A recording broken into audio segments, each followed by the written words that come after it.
हनुमान पुराण पाठ 2। ऋषियों का श्राप। देवताओं से अपार शक्तियां पाने के बाद बाल हनुमान पूरे जंगल में अपनी शरारतों के लिए प्रसिद्ध हो चुके थे। कभी वे विशाल वृक्ष उखाड़ देते तो कभी ऋषियों के आश्रम में उत्पात मचा देते। उन्हें अपनी शक्ति का अंदाजा ही नहीं था। एक दिन कई महर्षि गहरे ध्यान में तपस्या कर रहे थे। तभी वहां पहुंचे बाल हनुमान। उन्होंने खेल खेल में एक ऋषि की दाढ़ी खींच दी और दूसरे का कमंडल छुपा दिया। पूरी तपस्या भंग हो गई। तभी एक वृद्ध ऋषि क्रोधित होकर बोले, हे बालक, शक्ति के साथ विवेक भी आवश्यक है। फिर सभी ऋषियों ने मिलकर श्राप दिया, आज से तुम अपनी सारी शक्तियां भूल जाओगे और जब तक कोई तुम्हें याद नहीं दिलाएगा तब तक तुम अपनी ताकत पहचान नहीं पाओगे। श्राप सुनते ही हनुमान शांत हो गए। लेकिन ऋषि जानते थे, समय आने पर यही बालक संसार का सबसे बड़ा रक्षक बनेगा। श्राप के बाद बाल हनुमान पहले जैसे चंचल नहीं रहे। अब वे घंटों जंगल में शांत बैठकर ध्यान करते। माता अंजना यह बदलाव देखकर आश्चर्यचकित थीं।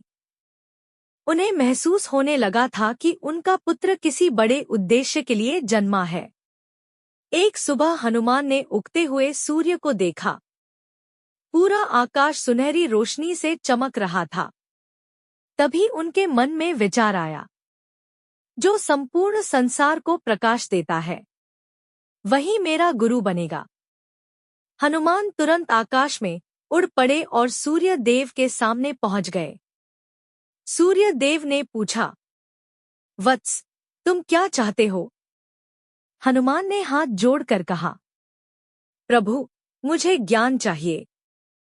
हनुमान की भक्ति देखकर सूर्य देव प्रसन्न हो गए। उन्होंने हनुमान को वेद, शास्त्र, युद्धकला और धर्म का ज्ञान देना शुरू किया। धीरे धीरे हनुमान संपूर्ण विद्याओं में निपुण हो गए। लेकिन उसी समय लंका में रावण का आतंक बढ़ता जा रहा था। रावण अपने अहंकार में इतना डूब चुका था कि अब वह स्वयं को देवताओं से भी शक्तिशाली मानने लगा था।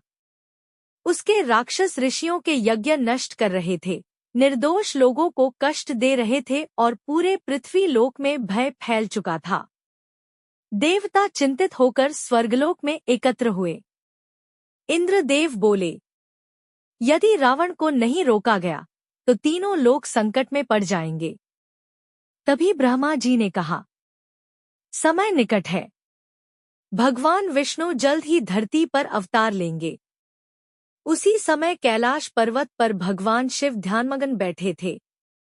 उनकी आंखों में हल्की मुस्कान थी, क्योंकि वे जानते थे कि उनका अंश हनुमान जल्द ही अपने जीवन के वास्तविक उद्देश्य तक पहुंचने वाला है। इधर सूर्य देव से शिक्षा पूर्ण करने के बाद हनुमान ने गुरु दक्षिणा मांगते हुए कहा, गुरुदेव, मुझे आदेश दीजिए।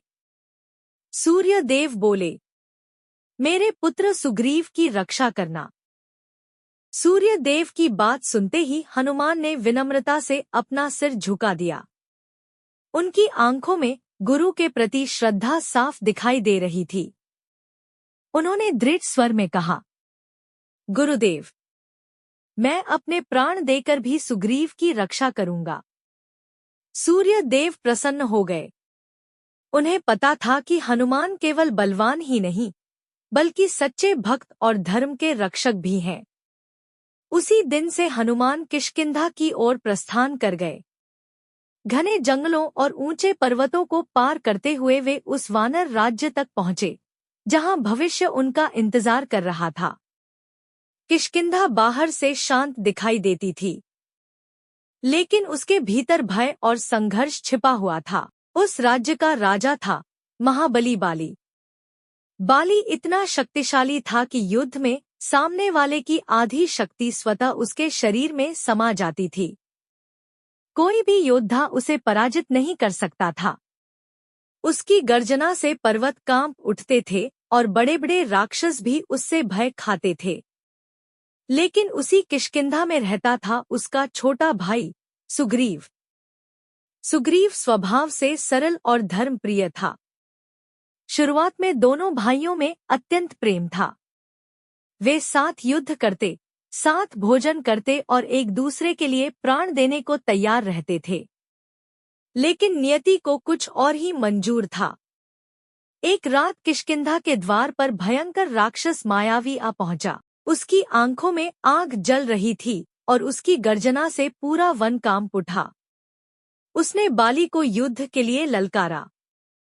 बाली क्रोध से भर उठा और तुरंत युद्ध के लिए निकल पड़ा। सुग्रीव भी अपने भाई के साथ गया। मायावी भागते भागते एक विशाल अंधेरी गुफा में घुस गया। गुफा इतनी भयावह थी कि भीतर से केवल अंधकार दिखाई देता था। बाली ने सुग्रीव की ओर देखा और कहा, मैं अंदर जा रहा हूं। यदि कई दिनों तक बाहर न आऊं तो समझ लेना कि मैं मारा गया। इतना कहकर बाली गुफा के भीतर चला गया। दिन बीत गए, फिर कई सप्ताह गुजर गए। सुग्रीव बाहर खड़ा अपने भाई की प्रतीक्षा करता रहा।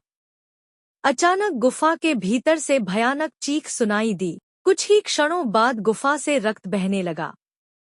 यह देखकर सुग्रीव भयभीत हो गया। उसे लगा कि बाली मारा गया है।